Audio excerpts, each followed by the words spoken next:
በስመ አብ ወወልድ ወመንፈስ ቅዱስ አሃዱ አምላክ። ገድሊ ናይ አቡነ አረጋዊ ብወርሒ ጥቅምቲ ዝንበብ።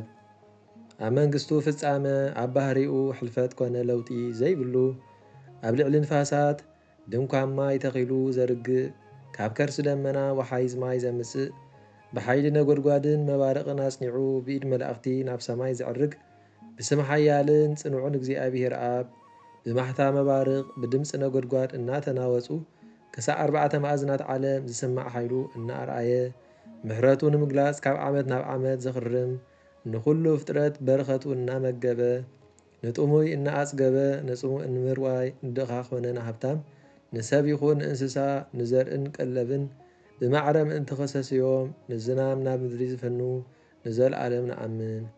ብስም እግዚኣብሔር ወልድ ዋህድ ንዓዳም ንምድሓን ካብ ግዝእትነ ቅድስት ድንግል ማርያም ጓል ኢያቄምን ሓናን ምሕደሪኡ ክትከውን ቅድሚ ዓለም ኣደ ክትኮኖ ዝሓረያ ስጋኣ ለቢሱ ሰብ ዝኾነ ኣብ ገዳም ተፈተነ፣ ሓመመ፣ ሞተ፣ ተቐብረ ኣብ ሳልሳይ መዓልቲ ካብ ድቃስ ተንስአ ግሩም ብዝኾነ ሓይሊ መለኮቱ ተንስአ ናብታ ሕማምን ፃዕርን ዘይብላ ሃገር ሰላምን ሓጎስን ዳግም ዘእተዎ ንዘለዓለም ንኣምን። እስም እግዚኣብሔር ጰራቅሊጦስ መንፈስ አብን ወልድን ብባህሪኡ ጉድለት ኮነ ወሰኽ ዘይብሉ ብመንግስቱ ማዕረ ዝኾነ ኣብ መበል 50 መዓልቲ ኣብ ኣዳራሽ ደብረ ጽዮን ዝወረደ ብኢድ ዘይድህሰስ ነበልባላዊ መስተ ክስተ ዘይከኣል ግናኸ ኣፍራስ መንግስቲ ክርስቶስ ብልሳን ኩሉ ወለዶ ንክዛረቡ ፍልጠት ዝገልጸሎም ንዘለዓለም ንኣምን። ሕጂ እውን ብስም ሰለስተ ዝኾኑ ብመለኮት ብባህሪ ብህልውና ብፍቃድ ከዓ ሓደ እግዚኣብሔርና ንኣምንን ንእመንን።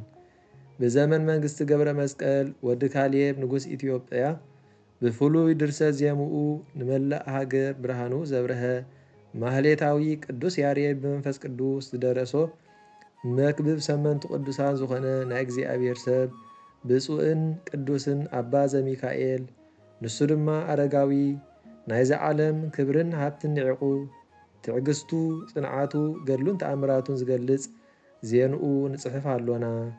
ጸሎቱን በረኸቱን ሃብቲ ረድኤቱ ናይ ኣቦና ብፁዕ አቡነ አረጋዊ ምስ ኩላትና ህዝበ ክርስቲያን ይኹን ንዘለዓለም ዓለም ኣሜን። ምዕራፍ 1 እዚ ካብ እንጦንስ መቃርስ ጳኩሚስ መንፈሳዊ ሓረግ ምንኩስና ራብዓይ ትውልድ ዝኾነ ኣባ ዘሚካኤል ማለት ኣባ አረጋዊ ኣወጻጽኡ ከምዚ እዩ። ናይዚ ኣገልጋሊ እግዚኣብሔር ልደቱ ከምዚ እዩ። ኣቦኡ ካብ ወገን ነገስታት ሮም ኮይኑ ስሙ ይስሐቅ ይበሃል። ኣዲኡ ዕድና ትበሃል። ክልቲኦም ሓቀኛታትን እግዚአብሔር ዝፈርሁን ነበሩ። ብጥበብን ፍርሃት እግዚአብሔርን ይዕብይዎ ነበሩ። ሕጊ ኦሪትን ነቢያትን ኩሉ ቅዱሳት መጻሕፍቲ ከዓ ተምሃረ። ንሱ እውን ብሓይሊ መንፈስ ቅዱስ ጸንዐ። ንግሆን ምሸትን ከዓ ናብ ቤተ ክርስቲያን ብምኻድ ጸሎት ካብ ምጽላይ ኣየቋርጽን ነበረ። ካብ ወገን ዓበይቲ ነገስታት ዝኾነት ሰበይቲ ከዓ ኣሕፀይዎ። ንሱ ግና ፈጺሙ ምርዓ ኣበየ። ከመይ ካብ ህፃንነቱ ብመንፈስ ቅዱስ ተሃንፀ ነበረ። ድሕሪ ብዙሕ ዘመን ክቡር ኣቦና ኣቡነ ዘሚካኤል ወይ ድማ ኣቡነ አረጋዊ ካብ ሮም ናብ ጽር ናብ ግሪኽ ናብታ ሰራዕ ማሕበር ኣቦ መነኮሳት ኣባ ጳኩሚስ ዝነበረላ ደውናስ መፀ። ምስ ሓደ ካብቲ መነኮሳት ገዳም ከዓ ተራኸቦ እሞ አንታ ወደይ ካበይ መጺኻ ህፃን ምዃንካ ከዓ ይርእየካ ኣለኹ በሎ። ንሱ ከዓ ካብ ሮም እየ መጺአ ካብ ኣባ ጳኩሚስ ዝደለዮ ነገር ኣሎኒ በሎ። ዘረብኡ ምስ ሰምዕቲ መነኮስ ናብ ኣባ ጳኩሚስ ብሕቡእ ኣእተዎ። ኣባ ጳኩሚስ ምስ ረኣዮ ካብ መንበሩ ተንሲኡ ብፍጹም ፍቕሪ ሓቑፉ ሰዓሞ። ኣብ ልዕሊኡ ጸጋ እግዚኣብሔር ሓዲሩ ነበረ። ብኸመይ ናባይ መጻእካ ድማ በሎ። ንሱ እውን ከማኻ ከም ኣቦይ መነኮስ ክኸውን መጻእኩ በሎ። ኦ ወደይ ንስኻ ወዲ ንጉስ ወራሲ መንግስቲ ኢኻ መንኩስካ ትኽእሎ በሎ። ኦ ኣቦይ መንግስቲ ምድሪ ሓላፊ እዩ፣ ኣነ ግና ነታ ዘለኣለማዊት መንግስቲ ክወርስ ዘለኹ በሎ። ኣባ ጳኩሚስ ከዓ ተግባር ምንኩስና ቀሊል ኣይኮነን። ብዙሓት ናባይ መጺኦም እዮም፣ ግናኸ ክዕገሱ ኣይከኣሉን በሎ። ኣባ ዘሚካኤል ድማ ንኣባ ጳኩሚስ ኦ ኣባ ፈትነኒ ተግባረይ ከዓ ተዓዘብ በሎ። ኣባ ጳኩሚስ ከዓ ንገዛእ ርእስኻ ባዕልኻ ፈትን በሎ። ንሱ ከዓ ሕራ ኢሉ ምስ መነኮሳት እቲ ገዳም ንቑሩብ መዓልታት ተቐመጠ። እምበኣር ኣቐዲምና ከም ዝበልናዮ ናብ ኣባ ጳኩሚስ ምብፅሑን ብዛዕባ ምንኩስንኡ ዝሓተቶ ነገር ክንነግር ይግብኣና እዩ። ወደይ እስኪ ሒደት ተፈተን መጽሓፍ ንእግዚኣብሔር ንምግልጋል ኣብ እትኸደሉ እዋን ርእስኻ ንመከራ ኣዳሉ ከምቲ ወርቂ ብሓዊ ዝፍትንዎ ሰውን ጽድቁ ጽንዓቱ ዝልካዕ ብዝበጽሑ ሕማምን መከራን ብዙሕ ትዕግስቱን እዩ። ቅዱስ አቡነ ዘሚካኤል ከዓ ንኩሉ ቃልስን ትግሃት ቅዱሳን ርእዩ ካብኦም ተማሃረ። ንዘድልዮ ስርዓት ዘበለ ተረዲኡ ብምእማን እውን ተቐበለ። ኣባ ጳኩሚስ ድማ ንስነ ምግባሩን ጽንዓት ሃይማኖቱን ተዓዚቡ እምብዛ ኣፍቀሮ። ምዕራፍ 2 ብድሕሪዚ ከዓ ልብሰ ምንኩስና ኣልበሶ ንኣስኬም ኣቦታተይ ኣባ አንጦኒዮስን ኣባ መቃርስን ዝባረኸ እግዚኣብሔር ይባርኽካ በሎ። ኣልባስ ምንኩስና ምስ ኣልበሶ ኣባ ጳኩሚስ ዘሚካኤል ኢሉ ሰመዮ። ልክዕ ከምኡ እሙን ውላድ ድማ ኮነሉ። ካብ ዝውለድ ክሳዕታ ቅድስቲ ኣስኬማ ዝለበሰላ ዕለት 14 ዓመት ገይሩ ነበረ። ድሕሪዚ ብዓብይ ትግሃት ብጾምን ጸሎትን ብጽሞናን ነበረ። ንሱ መፍቀሪ ጽድቂ ብምንባሩ ኣብ ኩሉ ሃገር ክሳዕ ሃገር ኣቦኡ ሮም ዜንኡ ተሰምዐ። እንተኾነ ግና ኣነ ድኹም ዕቡስ ሕሊና ናይዚ ዓብይ ሰይፍ ዜና ከመይ ኢለ ክዛረብ ኢላ ሓሰብኩ። ነቢ ዳዊት ንጻድቃን መከርኦም ብዙሕ እዩ ከም ዝበለ ድኻሙን ትዕግስቱን ክዛረብ ዝኽእል ኣየናይ ልሳን እዩ? ንትሩፋቱን ገድሉን ፈጺሙ ክዛረብ ዝኽእል ኣየናይ ልሳን ኣየናይ ልቦና እዩ? መሊሱ እውን ከምቲ ሃዋርያ ነቲ ሒደት ሕማምኩም ንሱ ብዕፅፊ ክፍጽመልኩም እዩ ዝበሎ ኣባ ዘሚካኤል ገና ብህፃንነቱ ልብሲ ምንኩስና ከም ዝለበሰ ምስ ሰምዑ ቅዱሳን ሮም ናብኡ መፁ። ንሳቶም ከዓ ኣባ ሊቃኖስ ናይ ቁስጥንጥንያ፣ ኣባ ይምዓታ ናይ ሃገረ ቁስያ እዮም። ኣባ ጽህማ ካብ አንጾኪያ፣ ኣባ ጉባ ካብ ቂልቅያ፣ ኣባ ኣፍጽየ ካብ እስያ፣ ኣባ ጰንጠሌዎን ካብ ሮምያ፣ ኣባ ኣሌፍ ካብ ቂሳርያ፣ ኩሎም እዚኦም ናብ ኣባ ጳኩሚስ ናብ ዘለዎ ገዳም መፁ። ኣቦና ዘሚካኤል ድማ ንኣሕዋቱ ምስ ረኣዮም ፈጺሙ ተሓጐሰ። ምስ ተራኸቡ እውን ነናሓድሕዶም ብሰላምታ ተሓቋቂፎም ተሰዓዓሙ። ድሕሪዚ እዞም ኣሕዋት ንኣባ ጳኩሚስ ክቡር ኣቦና ንኣና እውን ልብሲ ምንኩስና ኣልብሰና በልዎ። ኣባ ጳኩሚስ ከዓ ኣቱም ደቀይ ምንኩስና ዶ ክትጾሩ ትኽእሉ ኢኹም? ኣጨናቕን ከቢድን እዩ በሎም። እወ እግዚኣብሔር ብጸሎትካ ክረድኣና እዩ እሞ ንኽእል ኢና። ናብ ዝበሪ ምእንቲ ክንኣቱ እዚ ህፃን መሪሑ ኣምፂኡና እዩ እሞ ኦ ኣቦና ንኣና እውን ኣልብሰና በልዎ።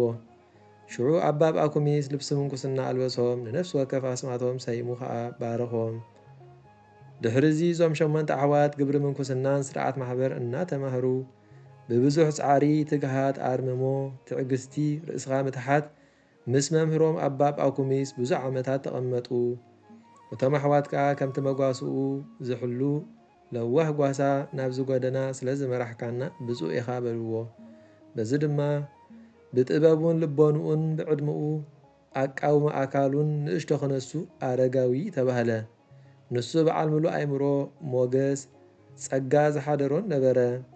ኣባ ጳኩሚስ እውን ዕረፍቱ ምስ ኣኸለ ንወዱ ቴዎድሮስ ጸዊዑ ጭሕሙ ሒዙ ኣጽምተይ ንዝሓብኡ ካብኡ ኣውፅእ በሎ። ቴዎድሮስ ግና ካብቲ ዝተቐበሮ ቦታ ወሲዱ ብሕቡ ኣብ ካልእ ክቐብሮ ዝእዝዞ ዘሎ መሰሎ። ካልእ እውን ብዙሕ ነገር ኣዘዞ። ንኣሕዋቱ ብስርዓት ማሕበር ከም ቀደሙ ከም መሓድሮም ነገሮ። ቴዎድሮስ ድማ ኦ ኣቦየ ሰናይ ንኹሉ እትብለኒ ክገብር እየ፣ ግናኸ ብስርዓትካን ሕግኻን ምእንቲ ክጸንዕ ናብ ኣምላኽካ ጸልየለይ በሎ። ኣባ ጳኩሚስ ከዓ እምነት እንተ ደኣ ሃልዩካ ኩሉ ክግበረልካ እዩ በሎ። በዚ እዋን እዚ እታ ንእግዚኣብሔር እትግዛእ ዝነበረት ቅድስቲ ነፍሱ ወፀት። ብ11 ግንቦት ኣብ ሃገረ ግሪኽ ብሰላም እግዚኣብሔር ኣሜን። ምዕራፍ 3 ብድሕሪዚ ንኣባ ቴዎድሮስን ኣርሴስን እውን መተካእታ ኣባ ጳኩሚስ ኣመሓደርቲ ገይሮም ሸምዎም። ንኣባ ቴዎድሮስ ከዓ እምብዛ ኣፍቀርዎ። ንሱ ብኦም እሙንን ቃላቱ ሞጎስ ዝመልኦን ፈውሲ ብዙሓት ነፍሳት ነበረ። በዚ ከዓ ኣሕዋት መነኮሳት ከም መምህሮም ስርዓት ማሕበር ዓቂቡ ዝኽእል ጓሳይ ብምርካቦም ተሓጐሱ። ንሱ እውን ናይቶም 8 ቅዱሳት ኣሕዋት ኣብ ነንሕድሕዶም ዘለዎም ፍቕርን ዕዮ ጽድቅን ርእዩ ኣፍቀሮም። ብፍላይ ድማ ንኣባ ዘሚካኤል ቅድሚ ኩሉ ስነ ምግባሩ ይፈልጥ ብምንባሩ ኣፍቅሮ ምስኦም ከም ልማዱ ብጾምን ጸሎትን ሓቢሩ ነበረ። ሽዑ ኣዲኡ ንግስቲ ዕድና ዜና ወዳ ሰሚዓ መጸት። ኣዴኻ ንግስቲ ዕድና መጺኣ ኣላ ንዓናይ ንኺድ ንርከባ ኢሎም ብዛዕባኣ ነገርዎ። ንሱ ከዓ ምእንቲ ክርስቶስ ክብል ካብ ኣደይ ተፈልየ እየ እሞ ፈጺመ ኣይከይድን እየ በሎም። ኣባ ቴዎድሮስ ድማ ቀልጢፍካ ናብ ኣዲኻ ኺድ ምእንታኻ ኢላ ካብ ርሑቕ መጺኣ እያ በሎ።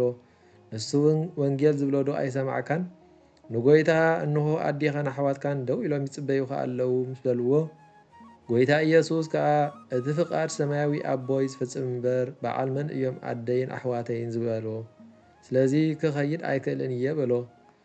ኣዲኡ ንግስቲ ዕድና ኦ ወደየ ነታ ን9 ወርሒ ተሰከመትካ ማሕፀነይ ጸባ ኣጥብየን ዘዕበየኻ ኣጥባተይ ዘክር ብሓጢኣተይ ኣይተንዓቐኒ ኦ ወደየ በቲ ንርስቱ ዝሓረየካ እግዚኣብሔር ገጽካ ከተርእየኒ ኣምሕለካ ኣለኹ ኢላ መልእኽቲ ለኣኸትሉ። እቶም ኣሕዋት ከዓ ኦ ኣባ ከምዚ ኣይትግበር ልብኻ እውን ኣይጨክን ኣዴኻ ሕራይ በላ ንኹሉ ክብራን ሃብታን ሓዲጋ መጺኣ ብሰንኪ ረሓቂ መንገዲ ንዝረኸባ ድኻምን ረሃፅን ዘክር በልዎ። ሽዑ ናብኣ ቀልጢፉ ከይዱ ረኸባ ኣደይ ናብዚ እንታይ ኣምጽኣኪ በላ። ኣድዩ ድማ ኣነ ከማኻ ልብሲ ምንኩስና ክለብስ መጻእኩ በለቶ። ኣልባስ ምንኩስና ክለብስ እየ ዝበለቶ ካብ ኣዲኡ ምስ ሰምዐ ተሓጐሰ። ቀልጢፉ ናብ ገዳም ኣትዩውን ኣባ ቴዎድሮስ ነገሮ። ምዕራፍ 4 ብድሕሪ እዚ ልብሲ ምንኩስና ኣልበስዋ ምስ ኣደ ቅዱስ ኣባ ቴዎድሮስ ከዓ ኣቐመጥዋ። ንሳ ኣቐዲማ ምስ ተመነኮሳያት ልብሲ ምንኩስና ለቢሳ ትቕመጥ ነበረት። ሓፍቲ ኣባ ጳኩሚስ መንኩሳ ካብቲ ገዳም መነኮሳት ንእሽቶይ ርሕቕ ኢላ እትርከብ ገዳም ደቂ ኣንስትዮ እመ ምንየት ኮይና ንብዙሓት መነኮሳያት ኣደ ትኾነን ነበረት። ነተን ኣሓት መነኮሳት ከዓ ንእግዚኣብሔር ዝፈርህ ሽማግለ ጴጥሮስ ዝስሙ ሰብ ሸመለን። ኣብ ውሽጢ ገዳም ካብ ዝርከቡ መነኮሳት ኣዲኡ ወይ ሓፍቱ ዝመጽኣቶ ወይ ኣዝማደን ናብ ሽማግለ ጴጥሮስ ወሲዶም የራኸብወን ነበሩ። ኣደ ኣቡነ ዘሚካኤል ዕድና ከዓ ምስኣታተን ትመሃር ነበረት። እግዚኣብሔር እተስምር ሰብ ከዓ ኮነት። ከምኡ ከዓ ኣረጋዊ ዝተሰምየ ኣቡነ ዘሚካኤል ንእግዚኣብሔር የገልግል ነበረ።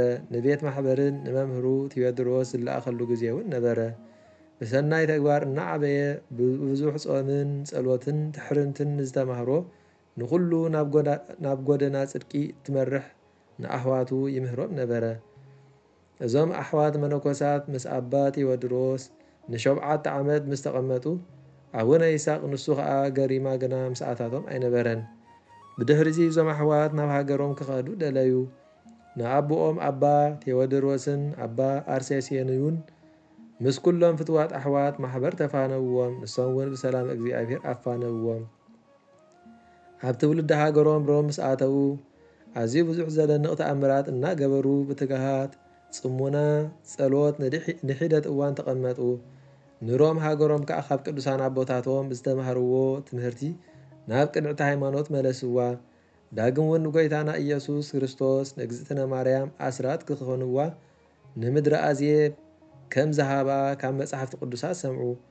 እቶም ህዝቢ ተዝካሩ ዝገበሩ የዋሃን ነገስታት ከዓ ርቱዓት ሃይማኖት ምዃኑ ሰምዑ። ኣቦና ኣቡነ ኣረጋዊ ንኹሉ ቃል ሃይማኖት ብዘይትህኪትን ድኻምን ይምህር ነበረ። ብመለኮታዊ ጨው ዝመቀረ ቃላቱ እምብዛ ምቁር ፈላጥ ጥበበኛ ዓሚቕ ሓሳብ ነበሮ። ኣዒንቱ ብቕንዕና ይዕዘባ እዛኑ ተጊሄን ይሰምዓ። በዚ ከዓ ኩሉ ሰብ ብናቱ ጎደና ክምራሕ ይደሊ። ንሱ ከዓ ካብ ንዕኡ ንኻልኦት ሰባት እምብዛ ይሓሊ ነበረ። ሽዑ ልቡ ፍቕሪ እግዝእትነ ማርያም ወላዲተ ኣምላኽን ኣስራት ገይሩ ጎይታ ዝሃባ ሃገርን ተማረኸ። ብድሕሪ እዚ ሰብ ከይረኣዮ ብለይቲ ምስ ክልተ ኣርድእቱ ወፂኡ ከደ። ቅዱስ ሚካኤል እናመርሖ ብክንፉ ተሰኪሙ ናብ ንጉስን ጳጳስን ዝርከቡሉ ሃገር ኣኽሱም ቀልጢፉ ኣብጽሖም። ብዘይ ሃዋርያ ዝኣመነት ናይዛ ሃገር እምነታን ስነ ስርዓታን ተዓዘበ። ኣብኣ ንሒደት መዓልታት ምስ ተቐመጠ ቀልጢፉ ናብ ሮማ ከይዱ ብኣዒንቱ ንዝረኣዮ ኩሉ ንኣሕዋቱ ነገሮም። ቃል ልሳኑ ሰምዑ ኣሕዋቱ ኣዝዮም ተሓጐሱ። ኩሎም ከዓ ንሕና እውን ናብቲ ሃገር ንኽይድ ተባሃሃሉ። እዞም ቅዱሳን ብነበልባል እምነት ክርስቶስ ልባቶም ነደደ። ምስ ናውቶም ታቦቶም ካህናቶም ንዋያ ቅዱሳቶም መጻሕፍቶምን ሰቦምን ናብ ሃገር ኣኽሱም በጽሑ። ኣባ ዘሚካኤል ኣብታ ጳጳስን ንጉስን ዘለዋ ኣቐዲሙ ይፈልጣ ብምንባሩ መርሖም። እቲ ንጉስን ጳጳስን ነዞም ቅዱሳን ምስ ረኣይዎም እምብዛ ተሓጐሱ፣ ኣዝዮም ከዓ ተገረሙ። ብዓቢኡ ብዛዕባ ኣመጻጽኦም ስነ ምግባሮምን ሃይማኖትን ምሕር ኣፍቀርዎም። እዞም ቅዱሳን ዝመጽሉ ዘመን ካብ ነገሥታት ኢትዮጵያ ኣብርሃን ኣጽብሃን ጀሚሩ ሻድሻይ ንጉስ ዝነበረ ወዲ ሰልኣዶባ ኣልኣሜዳ ኣብ ሓምሻይ ዘመነ መንግስቱ እዩ። እዞም 8 ቅዱሳን ኣብ ዝመጽሉ ዓመት ኣብ ሮም ነጊሱ ንዝነበረ ሓዎም ይስሐቅ መልእኽቲ ለኣኹሉ። እምብዛ የፍቅርዎን ዘመዶም እውን ነበረ። ኩላቶም ንጉሳዊ ቤተሰብ ነበሩ። ኣቡነ ዘሚካኤል ከዓ ወዲ ሓፍቱን ኣባ ይስሐቅ እዩ። ሽዑ ኣብ መበል 7ይ ዓመተ መንግስቱ ብለይቲ ተንሲኡ መንግስቱ ሓደገ። ገብርኤል መልኣኽ ተገሊጹ ብብርሃናዊ ኣኽናፉ ጸይሩ ናብቶም ቅዱሳን ተኣኪቦምሉ ዝነበሩ ሃገር ኣኽሱም ሰዓት 9 ኣብጽሖ። ኣሕዋቱ ምስ ረኣይዎ ከዓ ኣዝዮም ተሓጐሱ። ከሳውዶም ተሓቋቒፎም ብምስዓዓም መሪር ብኽያት በኸዩ። በዚ ከዓ ንእግዚኣብሔር ሓቢሮም ብምሕረትካ ኩሉ ሳዕ ንእትእክበና ንመንግሥትኻ ክብርን ምስጋናን ይኹን ብምባል ኣመስገኑ። ድሕሪዚ ከምኣታቶም ኣስኬማ ኣልበስዎ። ኣብ ሓንቲ ቤት ጸሎት ድማ ብሕብረት ብጸሎት ተጸምዱ። እቲ ንጉስን ጳጳስን ከዓ ብጽድቆም ቅልጣፈ ቃሎም መኣዛ ልሳኖምን ርእዮም የኽብርዎም ነበሩ። ብዙሕ ትእምርትን ተኣምራትን እናገበሩ መላእኽቲ ሰማይ እናበጽሕዎም ይነብሩ ነበሩ። ጐይታናን መድኃኒናን ኢየሱስ ክርስቶስ ከዓ ኩሉ ሳዕ እናተገልጸ ይበጽሖም ነበረ። ብጸሎቶም ምውት የተንስኡ፣ ለምጻም የንጽሁ፣ ኣጋንንቲ የውፁ፣ ንዕውራን የርእዩ ነበሩ። ነፍሲ ወከፎም ሓይሊ ሃይማኖቶም ኣርኣዩ። ካብኣቶም እምባ ዘለዓሉ፣ ባሕሪ ዝኸፈሉ ነበሩ። ንግሆ ስርናይ ዘሪኦም ምሸት ዓጺዶም ኣብ ልዕሊ ዕፀ-ገረድ ኣኺዶም እቲ ገረብ ቆጽሉ ከይረገፈ ሓሰር እውን ናብ ታሕቲ ከይጸደፈ እቲ ስርናዩ ጥራይ ወሪዱ ኣብቲ ዓውዲ ከም ዝኽመር ዝገበሩ ኣለዉ። ነቲ ስርናይ ሓሪጾም ማለት ጢሒኖም ከዓ ንመስዋእቲ ሰርኪ ገበርዎ። ኣብ ልዕሊ ልሙድ ከውሒ ኣውሊዕ ዝተኸሉ ሽዑ ንሽዑ በቂሉ ዓብይ ኦም ምስ ኮነ ብፍቓድ እግዚኣብሔር ቆሪጾም ጉንዱ ፈሊጾም ኣንዲዶም ኣፍሓምዎ። ነቲ ፍሕሚ ብረቂቕ ክዳን ተሰኪሞም ንዕጣን ሰርኪ ክኸውን ዝወሰድዎ ኣለዉ። ማይ ብመንፊት ቋጺሮም ከይተኻዕወ ንኣገልግሎት ቤተ ክርስቲያንን ስርዓት ቁርባን ዝኸውን ዝወሰዱ ኣለዉ። ካብኣቶም ምስ ዓረፈ ብኢድ መላእኽቲ ዝተገንዘ ንውሑ ክንዲ ዓብይ ጸድፊ ዝኸውን ዓብይ ዓንዲ እምኒ ንስግኦም ካብ ስግር ሩባ መጺኡ ተቐቢሉ ክሳዕ ሎሚ ኣብ ልዕሊ ጫፍ እቲ እምባ ደው ኢሉ ዝርከብ ናይቲ መግነዝ ምልክት ብኢድ ጥበበኛ ከም እተሰኣለ ስእሊ ኣብ ልዕሊ እቲ ኸውሒ ተቐሪጹ ዝርአ ኣለዉ። ካብኣታቶም ኣብ እዋን ጸሎት 10 ኣጻብዕቲ እግሮምን ኢዶምን ዘብርህ ከም መብረቕ ዝበርቕ ኣለዉ። ካብኣታቶም ንሃገርና ምድሪ ኣግኣዚ ብዘይ ሃዋርያ ስብከት ኣቐዲማ ብክርስቶስ ከም ዝኣመነትን ነዚ ታሪኽ ልዕልናኣ ዜና ንምንጋር ቀልጢፎም ዝኸዱ እውን ኣለዉ። ምድሪ ኣግኣዚ ብምርጋጽ ኣጋር ዞም ቅዱሳን ተቐደሰት። ኣብ ውሽጣ ብምምልላሶም ከዓ ብዘሎ ከባቢኣ ተሓደሳ። ጣዕሚ ቃሎም ናብ ኩሉ ዞባታት ተኻዕወ። ንመሰረት እምነት ምድሪ ኣግኣዚ ብምእታዎም ኣጽንዕዎ።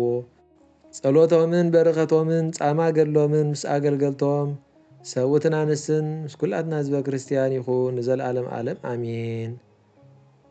ገድሊ ናይ ኣቡነ ብፁዕ ኣቡነ ኣረጋዊ ናይ ወርሒ ጥቅምቲ ኣብዚ ተፈጸመ። ምስጋና ንኣብን ወልድን መንፈስ ቅዱስን ሎምን ኩሉ ሰዓት ንዘለኣለም ዓለም ይኹን።